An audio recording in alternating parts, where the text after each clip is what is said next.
राहुल गांधी ने आज की तारीख में ठीक 11 बजे एक धमाका किया और उसके बाद ज्ञानेश कुमार और पूरी टीम ढिठाई पे, बेहयाई पे, बेशर्मी पे उतर आई है।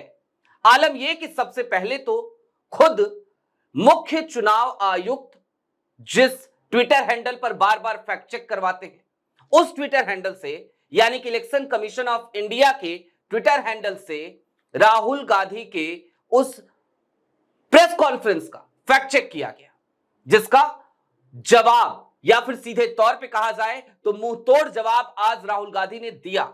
लेकिन उसके बाद सीसी कर्नाटका ने भी एक चिट्ठी जारी की है और अगर आज की तारीख में हुए खुलासों और फिर सीसी कर्नाटका की चिट्ठी पर गौर फरमाएं तो जनाब ये बात आसानी से कही जा सकती है। एक सामान्य बुद्धि वाला इंसान भी इस बात को समझ सकता है कि अपनी ही चिट्ठी में ज्ञानेश कुमार और उनकी पूरी टीम फंस गई है।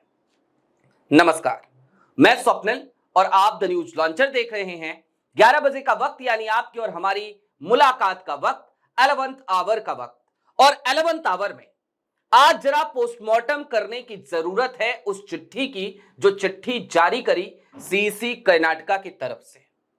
सीसी कर्नाटका की तरफ से जो चिट्ठी आई है वो चिट्ठी आपको दिखाएंगे और उसके साथ ही साथ सीसी कर्नाटका की ही एक पुरानी चिट्ठी भी आपको दिखाएंगे। लेकिन उससे पहले मैं चाहता हूं, आज राहुल गांधी ने अपनी पीपीटी में एक हिस्सा दिखाया था, एक हिस्सा दर्शाया था, वो अपनी स्क्रीन पर देख लीजिए। ये आज की राहुल गांधी की वोट चोरी 2.0 प्रेस कॉन्फ्रेंस कह लीजिए, उसी की पीपीटी का हिस्सा है जिसमें कर्नाटका सीआईडी ने क्या डिटेल्स मांगी थी। बीतते 18 महीनों में 18 लेटर्स भेजकर उसकी डिटेल्स दी गई है और 3 चीजें सीआईडी कर्नाटका बार बार चुनाव आयोग से, ज्ञानेश कुमार से, सीसी कर्नाटका से मांग रही है। क्या है वो 3 चीजें?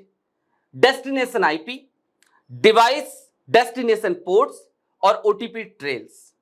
इन 3 चीजों को जरा ठीक तरीके से जहन में बिठा लीजिएगा, क्योंकि ये वो 3 चीजें हैं जिसके आधार पर पता लगाया जा सकता है कि वो लोग जो 6018 वोटों को डिलीट कराना चाहते थे वो कहां से बैठकर ये कर रहे थे। कोई सुबह 4 बजे कर रहा था और 4 बजे जब उठता था तो 36 सेकंड में 2-2 एप्लीकेशन फिल कर देता था, 2-2 फॉर्म 7 फिल कर देता था। वो कहां से हो रहा था? राहुल गांधी ने आज सीधे तौर पे कहा था कि ये सब कुछ सेंट्रलाइज तरीका है और एक कॉल सेंटर के जरिए और सॉफ्टवेयर की मदद से ये फॉर्म 7 फिलअप कराए जा रहे हैं और चुनाव आयोग चाहे तो वो हमें डिटेल्स दे दे, सीआईडी कर्नाटका को डिटेल्स दे दे। सीआईडी कर्नाटका एक इंस्टीट्यूशन है, हम ट्रेस कर लेंगे। लेकिन अब जो चिट्ठी आई है वो चिट्ठी आपकी स्क्रीन पर मैं आपको दिखाना चाहता हूं।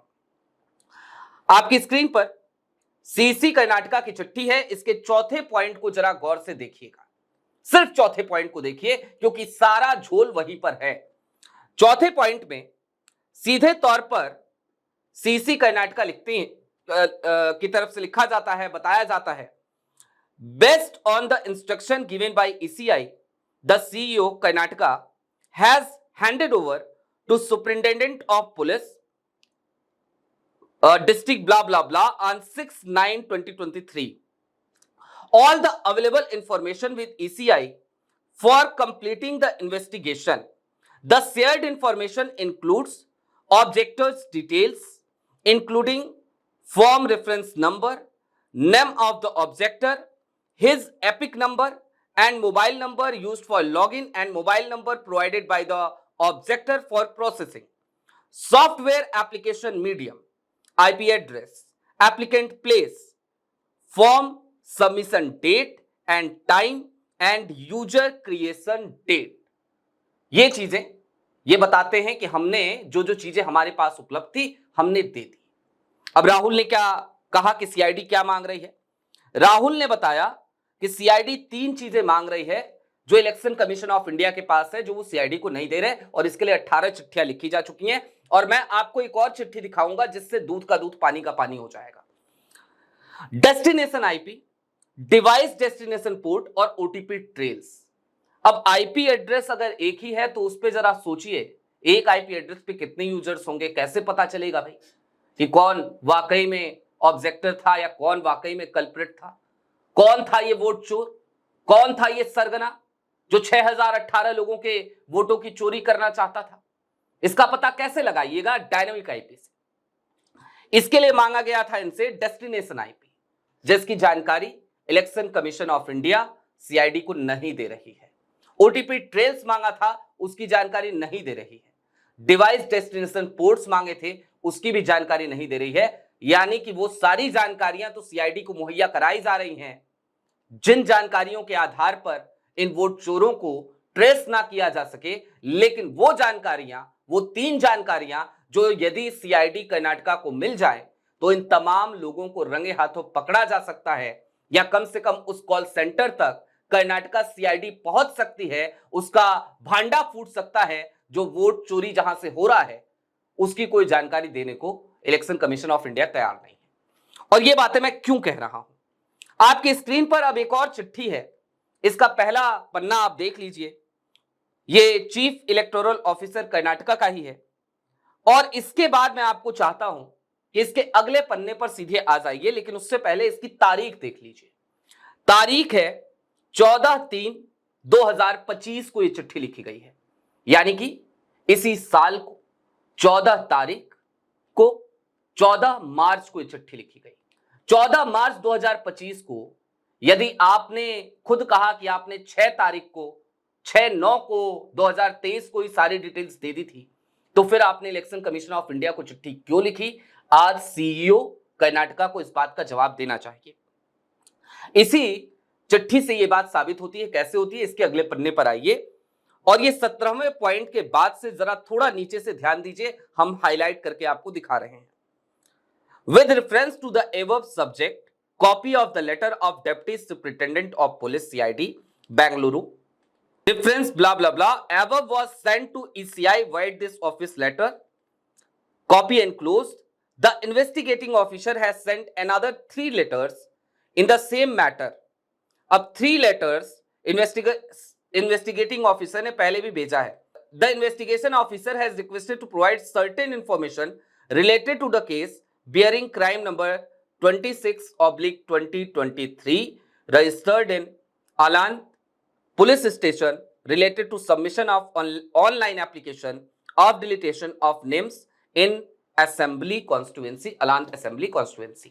जरा सोचिए, यदि 2023 में ही सारी जानकारियां दे दी थी जो अभी बेहयाई के साथ, बेशर्मी के साथ, थेथरई के साथ, ढिठाई के साथ चुनाव आयोग और खास तौर पे सीईओ कर्नाटका की तरफ से कहा जा रहा है, तो फिर आपने 14 मार्च 2025 को 2 साल बाद एक चिट्ठी लिखते हुए क्यों ज्ञानेश कुमार के आयोग से कहा कि सर वो जो सुपरिटेंडेंट साहब हैं वो हमसे ये डिटेल मांग रहे हैं, पहले 3 चिट्ठियां और आ चुकी हैं और ये डिटेल जरा प्रोवाइड करा दीजिए। ये कहने की आपको क्यों जरूरत थी? यानी कि आप जो बोल रहे हैं, जो बता रहे हैं, वो अर्ध सत्य है, आधा सच है। और आधा सच दरअसल फ्रॉड से ज्यादा कुछ नहीं होता। तो अब क्यों ना इस बात को आज उठाया जाए, ये सवाल चुनाव आयोग से भी पूछा जाए, ये सवाल ज्ञानेश कुमार और उनके मातहतों से पूछा जाए कि किसे बचा रहे हो, किसे छिपा रहे हो। आखिरकार यदि वाकई में लोकतंत्र में भरोसा रखते हो, आखिरकार यदि वाकई में लोकतंत्र को स्थापित रखना चाहते हो, तो वोट चोरी के ऐसे एलिगेशन के बाद जब एक संस्था इस बात की जांच कर रही है तो उसका सहयोग क्यों नहीं करते? हालांकि हमें पता है इस सवाल का जवाब ना तो ज्ञानेश कुमार देंगे और ना ही सीईओ कर्नाटका की तरफ से कोई जवाब आएगा। वैसे भी आज जब राहुल गांधी ने सवाल पूछा तो जवाब देने के लिए ज्ञानेश कुमार बाद में आए, भारतीय जनता पार्टी पहले आ गई। उस कहावत को चरितार्थ करते हुए चोर चोर मौसेरे भाई। अभी के लिए दीजिए इजाजत। ऐसे ही तमाम अपडेट्स, तमाम डेवलपमेंट्स के लिए जुड़े रहिए द न्यूज लॉन्चर के साथ। कल फिर होगी मुलाकात इसी वक्त इसी समय। कार्यक्रम यही होगा 11 आवर। शुक्रिया।